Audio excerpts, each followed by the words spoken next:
લોકોને બંધારણ કર્યું, કોકના છોકરાને ટાર્ગેટ કરવા માટે કર્યું છે, એકતા માટે કર્યું નથી. ભાગલા પડાયા છે અમને. ગોમની અંદર વિખવાદ અને વેર, ભાઈઓમાં ઝઘડા કરાવવાની વાતો કરી છે. આ બંધારણ મારા પરિવારને, મારા હગાવાલા માટે છે. અર્જુન ઠાકોર અને ગબ્બર ઠાકોર પાકિસ્તાનથી આવ્યા છે ને, એટલા માટે જ આપણા ઠાકોર સમાજનું બંધારણ તોડે છે. આવું ભાઈ હું નથી કહેતો.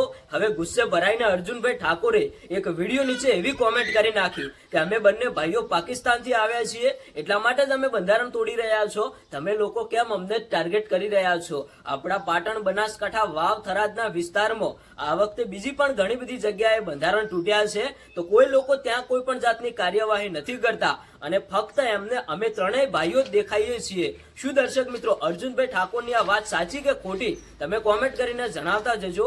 કારણ કે આ વખતે અર્જુનભાઈ ઠાકોર અને ગબ્બરભાઈ ઠાકોર એવું કહે છે કે અમારા જોડે ઘણા બધા પ્રૂફ છે, ઘણા બધા નેતાઓ ઘણા બધા જગ્યાએ ડીજે વાગ્યા છે અને ઘણી બધી જગ્યાએ બંધારણ તૂટ્યું છે. અત્યારે હાલ જે વિડીયો વાયરલ થઈ રહ્યા છે એમાંથી ગબ્બર ઠાકોર અને અર્જુન ઠાકોર ઉપર આક્ષેપ નાખવામાં આવે છે.